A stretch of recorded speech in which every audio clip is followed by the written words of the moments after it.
আসসালামু আলাইকুম সবাই কেমন আছেন? আশা করি সবাই ভালো আছেন। তো বরাবরের মতো চলে আসলাম একটা নতুন ভিডিও নিয়ে।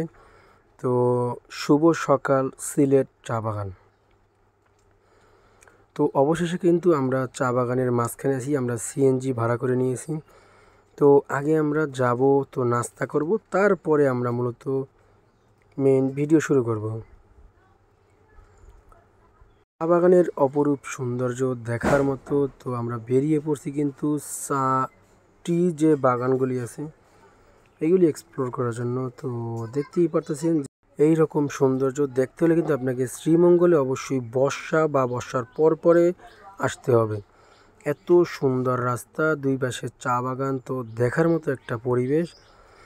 তো আশা করি আপনাদের ভালো লাগবে। তো চা নাস্তা আমরা সারবো, কিন্তু তার আগের ভিডিওটি আপনারা দেখে আসবেন। তো বিভিন্ন ছোট ছোট রাস্তা ঢুকে গেছে চা বাগানের ভিতরে। তো এই রাস্তাগুলো কিন্তু খুবই সুন্দর ছিল। তো যেহেতু খুব সকালে ছিল, তো সূর্য ওঠে নাই, তো এই জন্য কিন্তু একটু আবহাওয়াটা ধিমি ছিল। তারপরে আপনাদেরকে সুন্দরভাবে দেখানোর চেষ্টা করতেছি। তো আশা করি আপনাদের ভিডিওটি ভালো লাগবে। ভিডিওটি ভালো লাগলে অবশ্যই চ্যানেলটি সাবস্ক্রাইব করতে ভুলবেন না। উঁচু রাস্তা এবং আঁকাবাঁকা রাস্তা। তো রাস্তার সৌন্দর্য মানেই কি চা বাগান। সিলেটের এত সুন্দর ভিউ আপনাকে দেখতে হলে কিন্তু অবশ্যই শ্রীমঙ্গলের আসতে হবে। তো দেখেন যে কি সুন্দর রাস্তা, আঁকাবাঁকা রাস্তা, দুই পাশে বহুত বড় বড় চা বাগান। তো পাশে কিছু রাবার বাগানও আছে। তো সেটা আপনাদেরকে ঘুরিয়ে দেখাবো, আশা করি আপনারা মিস করবেন না। পাশাপাশি ফেসবুক লিঙ্ক দেওয়া আছে ডেসক্রিপশন বক্সে, অবশ্যই ফেসবুক পেজটি ফলো করতে ভুলবেন না।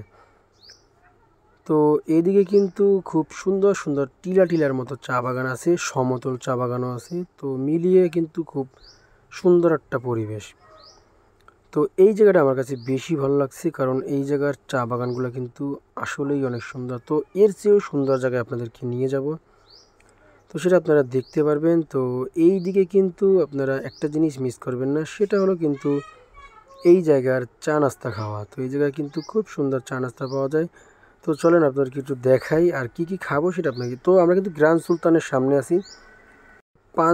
আপনারা পানশির চেয়ে যদি আপনার গ্র্যান্ড সুলতানের সামনে যে হোটেলগুলি আছে এইগুলিতে যদি আপনারা নাস্তা করেন, তো সাশ্রয় এবং খুব সুন্দর মনোরম পরিবেশে নাস্তা করতে পারবেন। তো এই হোটেলটা আমরা নাস্তাটা করব। তো আমরা পরোটা, ডিম ভাজি এবং ডালের অর্ডার দিয়ে দিয়েছি। তো দেখা যাক কেমন হয়। তো পরবর্তীতে কিন্তু আমাদের পরোটা এবং ডিম ভাজি, ডাল চলে আসছে। তো টেস্ট কিন্তু গুড ছিল, কিন্তু তারা একটা পরোটা চাইলে অনেক সময় নিতেছিল, কারণ তারা একটা বানাই দেয়। আর যতটুকু আপনি অর্ডার দেবেন